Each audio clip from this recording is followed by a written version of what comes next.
Hello and welcome back, artists and designers. We are going to talk about our next steps using that blend tool method to replicate some artwork by this artist right here and art director named Patrick Seymour. So as you can see, his work has this really great linear quality to it, featuring the pen tool and options in Adobe Illustrator.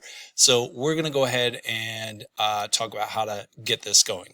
In the last video, we learned how to create some of the basic blends. So now that you know how to do this, you've seen Patrick Seymour's work, you can kind of see where we're headed with this.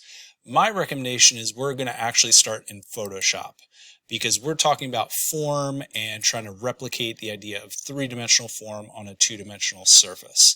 So I went ahead and found this photo right here and I dropped this in to Photoshop, and although the finished product is not going to be in Photoshop, I think this is a great way to get started to figure things out, because it's just a little bit quicker in here. So I'm going to go ahead and drop the opacity on this image. I'm going to lock that out. So I went ahead and put that in here. And the first thing that I'm going to say that you should do is go around and just kind of break up the shapes. So I've broken up the shapes on this board. I try to look for some of the big areas of form on this, the snout, and I might even separate this area if I pick up this color again here. Maybe separate out this area into two different parts so that I have the side and the top of the snout, the actual nose here. And of course, there are things where you can, it doesn't all have to be exactly lines. The teeth, of course, are going to be other elements, but you're basically breaking this into different chunks.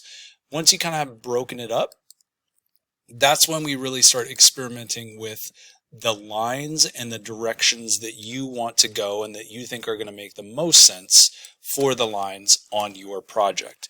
This is definitely not a right or wrong answer.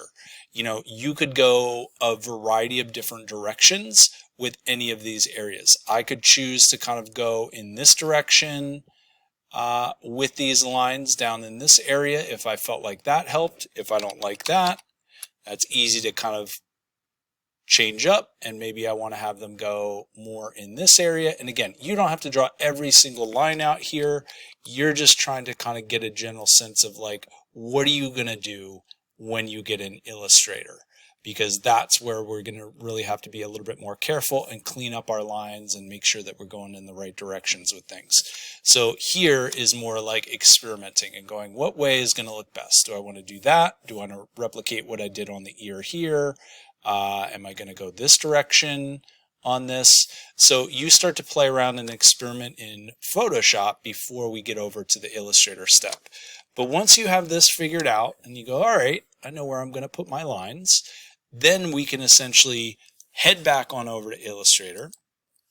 We're going to paste our image right back in Illustrator, drop the opacity, and then all the techniques that we did right here, we're going to go ahead and start to work through those different chunks of our animal or creature or whatever your subject happens to be, and really get those nice kind of Patrick Seymour style lines that we have on all these different areas with the thick and thin strokes, and really kind of have some fun with it. Don't worry too much about color as you get this going. We can deal with color a little bit later down the line. I'd say keep it really simple, stick with one or two colors to get you started, and then we'll kind of build up from there.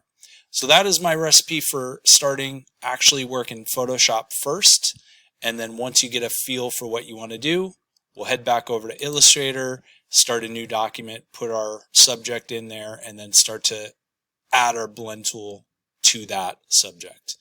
All right, good luck, have fun, and I'll see you in the next video.